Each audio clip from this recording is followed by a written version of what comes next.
ಆತ್ಮೀಯ H16 news ಅರ್ಥಾತ್ ಸೀತಾರಾಮ್ ನ್ಯೂಸದ ವೀಕ್ಷಕರೇ, ನಾನು ನಿಮ್ಮವ ಎಂ ಆಯುಧ ಮಲ್ಲಪ್ಪ ಜೊತೆಯವರು. ತಾವು ಈಗ ಸುದ್ದಿಗಳ ಲೋಕಕ್ಕೆ ಎಂಟ್ರಿ ಹೊಡಿತಾ ಇದ್ದೀರಿ. ಈ ಸುದ್ದಿಗಳನ್ನು ಪ್ರತಿಯೊಂದು ನೋಡೋ ಜೊತೆಗೆ ನಿಮ್ಮ ಅಭಿಪ್ರಾಯಗಳನ್ನು ಹಂಚ್ತಾ ಇದೆ. ಯಾಕಂದರೆ ಈ ಸುದ್ದಿಗಳು ನಿಮಗಾಗಿ, ನಿಮ್ಮ ಬದುಕಿಗಾಗಿ, ನಿಮ್ಮ ವೈಚಾರಿಕೆಗಾಗಿ, ನಿಮ್ಮ ತಿಳುವಳಿಕೆಗಾಗಿಯೂ ನಿಮಗೂ ಗೊತ್ತು. ಜೊತೆಗೆ ನಮಗೂ ನಿಮ್ಮೊಂದಿಗೆ ಇದೊಂದು ಮಾತಾಡುವಂಥ ಜೊತೆಗೆ ಸುದ್ದಿಗಳನ್ನು ಬಿಡುವಂಥ ಕೆಲಸ.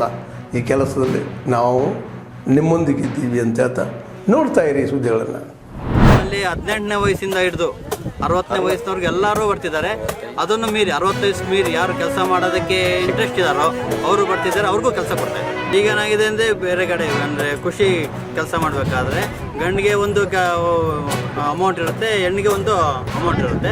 ನಮ್ಮಲ್ಲಿ NREGಯಲ್ಲಿ ಗಂಡಿಗೂ ಹೆಣ್ಣಿಗೂ ಸಮಾನ ಕೂಲಿ ಇರುತ್ತೆ, ಒಂದೇ ಇದು ಕೊಡ್ತೀವಿ. ಮತ್ತು 60 ವರ್ಷ ಮೇಲ್ಪಟ್ಟಿರೋರು ಕೆಲಸ ಮಾಡೋಕ್ಕೆ ಬಂದಾಗ ಅವ್ರಿಗೆ ನಾವು ಅರ್ಧದಷ್ಟು ಮಾತ್ರ ಕೆಲಸ ಮಾಡೋಕ್ಕೆ ಅವ್ರಿಗೆ ಹೇಳ್ತೀವಿ, ಅಷ್ಟು ಕೆಲಸ ಮಾತ್ರ ಮಾಡ್ತಾರೆ. ಕೂಲಿ ಕಾರ್ಮಿಕರಿಗೆ ನಮ್ಮಿಂದ ಮತ್ತು ನಮ್ಮ ಇಂಜಿನಿಯರ್ಸ್ ಆಗಿರ್ಬೋದು, ನಮ್ಮ ತಂಡ ಏನು ನರೇಗಾ ತಂಡ ಇದೆ, ನರೇಗಾ ತಂಡ ಸಂಪೂರ್ಣವಾಗಿ ಅವ್ರಿಗೆ ಸಹಕಾರವನ್ನು ಕೊಟ್ಟು ಕೂಲಿ ಕೆಲಸವನ್ನು ಮತ್ತು ಗೂಡೆ ಹೋಗೋದನ್ನು ತಪ್ಪಿಸಲಿಕ್ಕಾಗಿ ಸರ್ಕಾರ ಏನು ಯೋಜನೆ ರೂಪಿಸಿದೆ ಅದು ಸಂಪೂರ್ಣ ಯಶಸ್ವಿಯಾಗಿದೆ ಈ ಭಾಗದಲ್ಲಿ ಅಂತ ಹೇಳ್ಬಿಟ್ಟು ಹೇಳಲಿಕ್ಕೆ ಇಚ್ಛೆಪಡ್ತೀವಿ ಸರ್. ಯಾವ ಥರ ಕೆಲಸಗಳು ನಡೀತಾ ಇದೆ ಸರ್? ನಮ್ಮಲ್ಲಿ ಏನು ಮಣ್ಣಿನ ಕೆಲಸ, ಕೆರೆ ಹೂಳೆತ್ತುವಂಥ ಕೆಲಸಗಳನ್ನು ಏನು ಇದು ಅಕುಶಲ ಕಾರ್ಮಿಕ ಕೆಲಸಗಳಾಗಿರೋದ್ರಿಂದ ಜಾಸ್ತಿ ನಾವು ಮಣ್ಣಿನ ಕೆಲಸಗಳನ್ನೇ ಅವ್ರಿಗೆ ಕೊಡ್ತಾ ಇದ್ದೀವಿ ಸರ್. ಅವ್ರಿಗೆ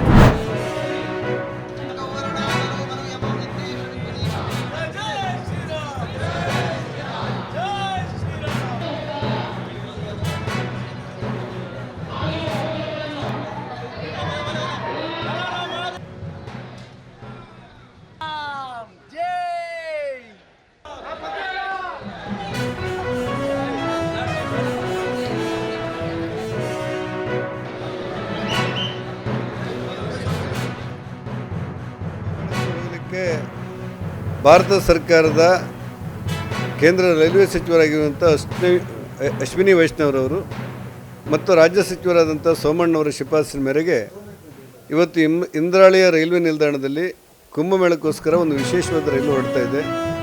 ಸಾವಿರಾರು ಜನ ಸೇರಿದ್ದಾರೆ. ಪರಮಪೂಜ್ಯ ಪೇಜಾವರ ಶ್ರೀಗಳು ಈ ರೈಲನ್ನು ಕುಂಭಮೇಳಕ್ಕೆ ಹೋಗುವಾಗ ಒಂದು ರೀತಿಯಲ್ಲಿ ಸಾಂಕೇತಿಕವಾದಂಥ ನಿಶಾನೆಯನ್ನು ತೋರಿಸಿ ಈ ರೈಲ್ವೆ ಪ್ರಯಾಣಕ್ಕೆ ಮತ್ತು ಎಲ್ಲ ಭಕ್ತಾದಿಗಳಿಗೆ ಶುಭವನ್ನು ಹಾರೈಸ್ತಾ ಇದ್ದಾರೆ. महाकुंभ के इस आयोजन में जो अब तक दुनिया का सबसे बड़ा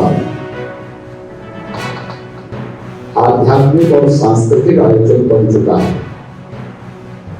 अब तक 53 करोड़ श्रद्धालु जन माँ गंगा, माँ जमुना और माँ सरस्वती की त्रिवेणी में आस्था की पावन डुबकी लगा चुके हैं. आयोजन के माध्यम से हम लोग भारत की आस्था को दुनिया के सामने भी दिखा करके अपनी ताकत का एहसास किया. पिछले 10 वर्ष के अंदर देश के अंदर एक माहौल खड़ा हुआ. चीन के साथ हुए करार का इजहार सैम पित्रोदा ने दिन दहाड़े कर दिया है. प्रत्यक्ष रूप से साफ साफ दिखाई पड़ रहा है.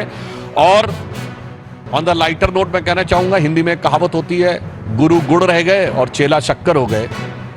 मगर यहां जो चेला है वो तो गुड़ रह गए और गुरु चीनी हो गए. ಆದ್ಮೇಲೆ ಎಲ್ಲ ಸುದ್ದಿಗಳನ್ನು ನೋಡಿದ್ರಲ್ಲ, ಏನು ಅನಿಸ್ತು ನಿಮಗೆ? ಇದರಲ್ಲೇ ನಿಮ್ಗೆ ಲೈಕ್ ಆಗಿರ್ಬೋದು, ಡಿಸ್ಲೈಕು ಆಗಿರ್ಬೋದು, ಕಾಮೆಂಟ್ ಬೇಡಪ್ಪ ಅಂತೂ ಅನಿಸಿರ್ಬೋದು, ಕಾಮೆಂಟ್ ಮಾಡಬೇಕಪ್ಪ ಅನಿಸಿರ್ಬೋದು, ಶೇರ್ ಮಾಡಬಾರ್ದಪ್ಪ ಅನಿಸಿರ್ಬೋದು, ಅದು ಮಾಡಬೇಕು ಅನಿಸಿರ್ಬೋದು. ಏನಾದರೂ ಆಗಲಿ ಶೇರ್ ಮಾಡ್ತಾಯಿರಿ, ಈ ನ್ಯೂಸ್ಗಳನ್ನ ಹಂಚ್ತಾ ಇರಿ, ಜೊತೆಗೆ ಇದಕ್ಕೆ ಸಬ್ಸ್ಕ್ರೈಬ್ ಆಗ್ತಾಯಿರಿ ಅಂತ ಹೇಳ್ತಾ H16 ನ್ಯೂಸ್ ಅರ್ಥಾತ್ ಸೀತಾರಾಮ್, ಇದು ಸತ್ಯದ ಕೈಗೆ ನಡಿ. ವಂದನೆಗಳು.